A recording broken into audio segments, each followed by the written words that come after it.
All praises to Yahweh, Bahashem, Yahweh Shai, Bahashem, Hakwadash. Lesson today. It's come from Cedrus. Greetings and shalom to all you brothers and sisters that are in the truth. Shout out to the men of GMS. And yeah, I just wanted to touch upon this scriptures from the prophet Cedrus. So this is the second Cedrus, chapter 1. I'm just gonna get right to it, verse 35. And this is like some heavy prophecy, but it says, "Your houses will I give to a people that shall come, which not having heard of me yet shall believe me, to whom I have shown no signs, yet they shall do that I have commanded them. They have seen no prophets, yet they shall call their sins to remembrance and acknowledge them. I take witness to the grace of the people to come, whose little ones rejoice in gladness, and though they have not seen me with bodily eyes, yet in spirit they believe the thing that I say. And now, brother, behold, what glory I see the people that come from the east, unto whom I will give for leaders Abraham and Isaac and Jacob and Hosea and Amos and Micah and Joel and Obadiah and Jonas and Nahum, Habakkuk, Zephaniah, Haggai, Zechariah, and Malachi, which is called also an angel of the Lord." These people, reference in verse 35, you know, all praise to Yahweh Hashem Yahweh Shai, are the hopeful elect in these days, in these last days, given to a people that shall come and have not heard me yet, and shall believe me. You think of all the signs that we have received, um, you know, back in those days from our coming out of Egypt, and just all the wonders, all everything, just the salvation that we experienced at the hand of Yahweh, um, you know, but which are not which are not heard me yet, but shall believe. And look how strong this belief is in as we're getting awakened in these last days, which not having heard of me, ye shall believe me, to whom I have showed no signs, yet they shall do that I have commanded them. And look at us, man, rehearsing the righteous acts, as commanded, to do so. Um, and they have seen no prophets. We've seen no prophets, but we know in the spirit, that the prophet is among us. You know, Shout out to the men of the Lord who's been pushing this word. But we're growing up in the age that we didn't have Elijah. We didn't have a Samuel. You know, or Moses. As it is written. As we're remembering ourselves now. You know, we didn't have those great signs, the parting of the Red Sea. The things, that were experienced then.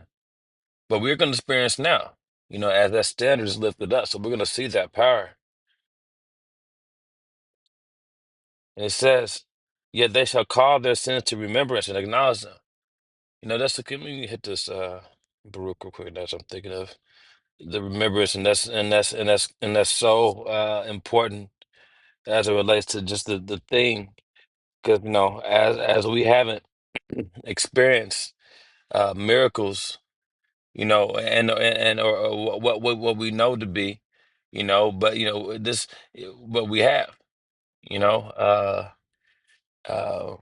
and that is this awakening that we're all, uh, being moved by the Hakarash, and the Baruch 2 here speaks to that future prophecy.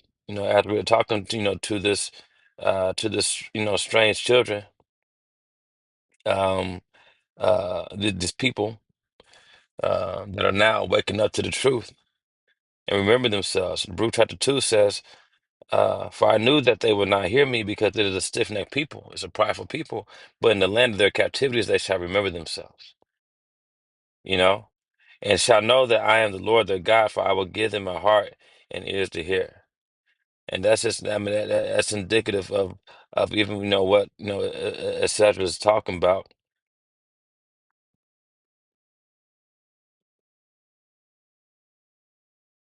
as it relates to this future people.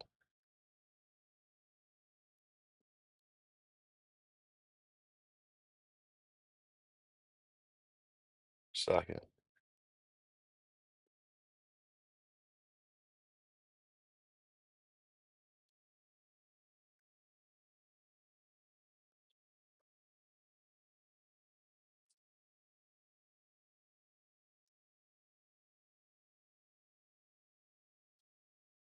here we go.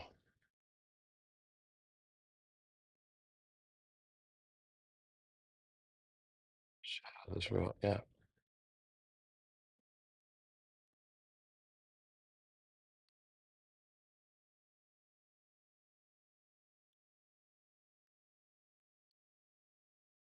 Here we go.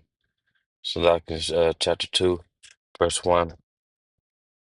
But your house will I give to a people that shall come, which not having heard of me yet shall believe me, to whom I have shown no signs, yet they shall do that I have commanded them. They have seen no prophets, yet thou shalt call their sins to remembrance. And that's the remembrance precept I grabbed from Baruch, and acknowledge them. I take to witness the grace of the people to come. And that's beautiful because it talks about, the grace of the people to come. And when the Yahushua came, you know, uh, we are now in this age where we're under grace.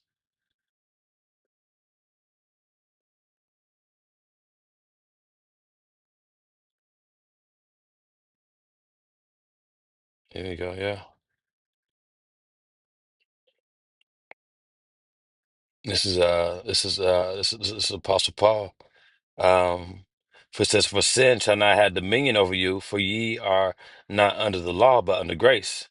What then? Shall we sin because we are not under the law, but under the grace? God forbid. You know, God forbid. Number one, just to let you know, we know that sin is a transgression of the law. So God forbid. But the point is, we are under grace. In this moment, in this age, and that is it's prophesied here in Esdras chapter 1. Also, talking to the grace of the people that will come, and what beautiful grace this is to be able to experience, this and be able to act in this prophecy of remembrance of waking up, this acknowledgement and this grace, you know, supreme gratitude. Praise to Yahweh for the grace and mercy. Just to finish it up here, I take to witness the grace of the people to come, whose little ones rejoice in gladness, and though they have not seen me with bodily eyes, yet in spirit they believe the things that I say. And this is all the spirit. Going to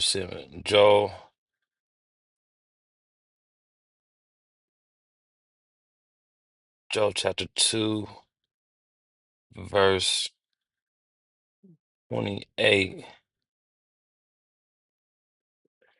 says, and it shall come to pass afterward that I will pour out my spirit upon all flesh, and your sons and your daughters shall prophesy, and your old man shall dream dreams, and your young man shall see visions.